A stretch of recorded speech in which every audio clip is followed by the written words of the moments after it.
Nothing will crush a real estate investor's spirit like landlord stress.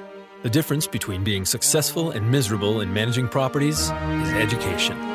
Welcome to Landlord University, where landlords learn. Landlord University is recorded from inside the RentPrep office, where Stephen White and Jeff Pearson share the lessons learned from working with some of the most successful landlords.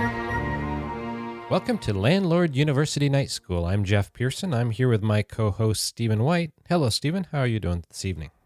Hey, pretty good, Jeff. I was searching the old interwebs and ran across a couple of articles and seemed to kind of be this ongoing message that a lot of landlords who had been burned were basically passing along that useful tip of don't make special exceptions for applicants. And they were giving all kinds of specific scenarios or situations that they had run into. And each one of them were unique, and I'm sure we'll cover a couple of them in the course of the of this podcast episode. But really, the overall message was to not make special exceptions, and it makes sense when you really think about it.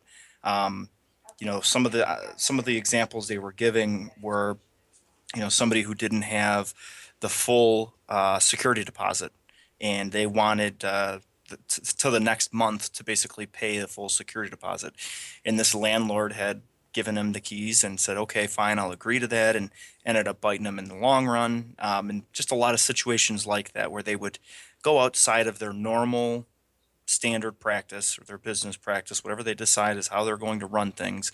They move outside of that to accommodate the tenant, and it ends up, biting them in the end because, these worst case scenarios tend to happen a lot. Right.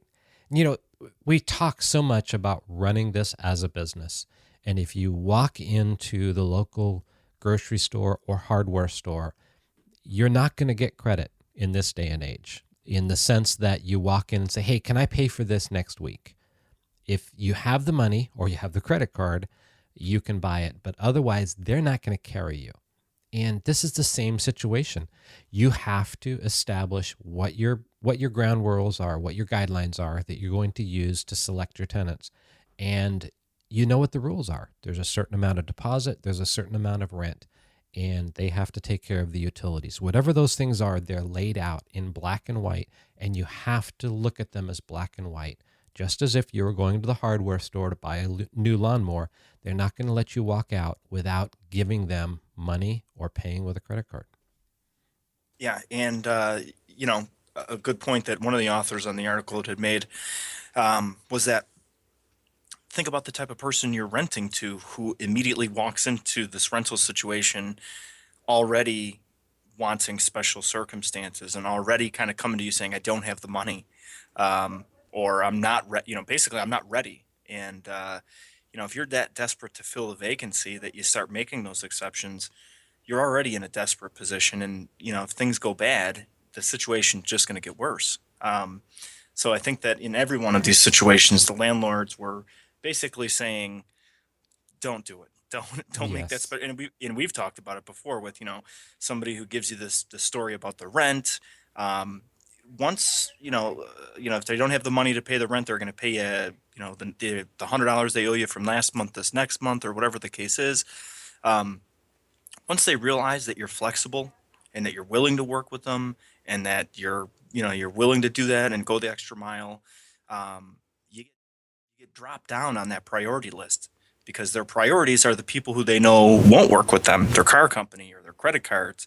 Credit card company's not going to allow them to keep paying late and not charge them late fees, or their car company's not allowing them to pay half and not repossess the car when it ends up getting going into a default status. So those are the things that they tend to really put into a high priority and don't end up paying late. And the things that they are paying late are the ones they know that they can get away with.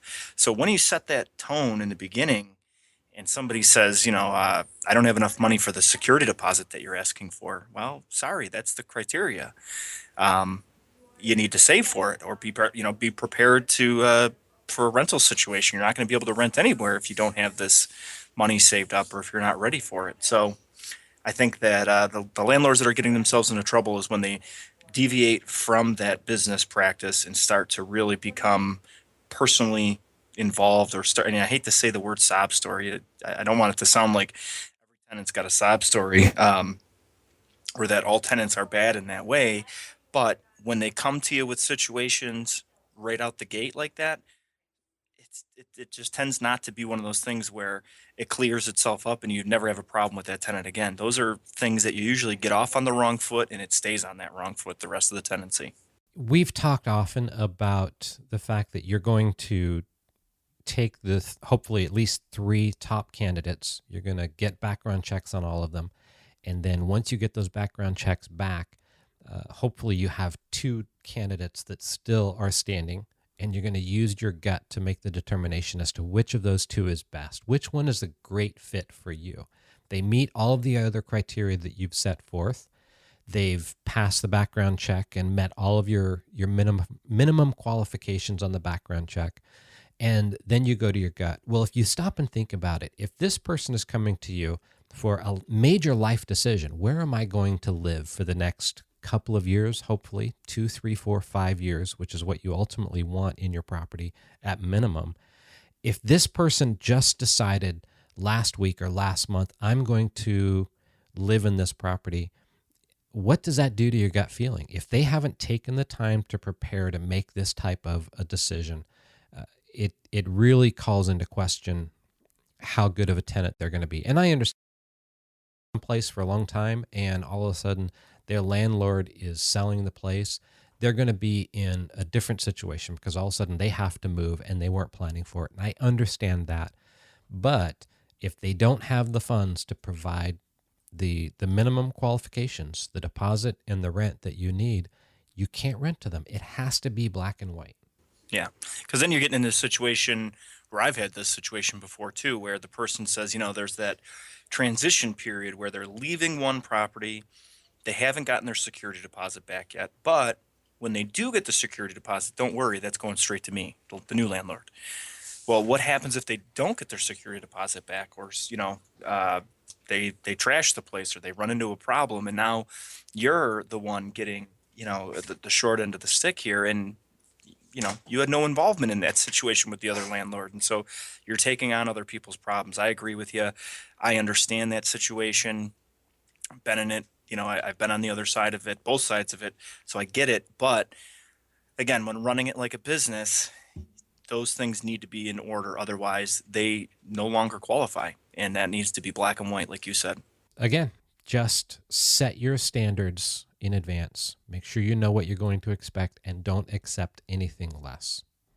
And it always comes down to the same thing, even when we're talking with a lot of landlords here at RentPrep, is the landlords that have the hardest time with screening or making these decisions. I couldn't tell you how many 45-minute or hour conversations I've had with landlords that are really just wrestling with the decision process of who to pick. And a lot of times they're really torn with something that would, for a lot of landlords, would be an easy, no-brainer decision. We had a guy earlier today, I'll give you a perfect example. He was considering renting to somebody that had meth charges. And he kept on, going back to, well, what's your opinion? What do you think? With the screener, and the screener says, well, the guy's got a drug issue he's been arrested for. That's something that you need to consider. Obviously, we're not allowed to legally make decisions for them, but we want to help make them understand the information that they're looking at. And so this landlord was listening to this guy's hard luck story instead of looking at the facts, which are the guy's got a drug history, criminal history, and he also had an eviction. So, if you have that set criteria, the answer is already there for you. That decision's already made, and you don't have to spend that time and energy thinking about it and trying to be the good guy and say, I'm going to give this guy a second chance. It's very noble to be a good person. I'm not discouraging that for people, but if you really want to be successful in your landlording business, you got to draw some lines. So this would be one of those cases where you got to make that line very clear. Yes, without a doubt. Well, great, Stephen. I think that wraps up another evening of Night School. I look forward to talking with you tomorrow. Thanks, Jeff. Thanks for listening to Landlord University. And remember to visit rentprep.com/landlordu to see show notes and access free resources like forms and guides. And be sure to check out Jeff Pearson hosting his own hit podcast at thementorimpact.com.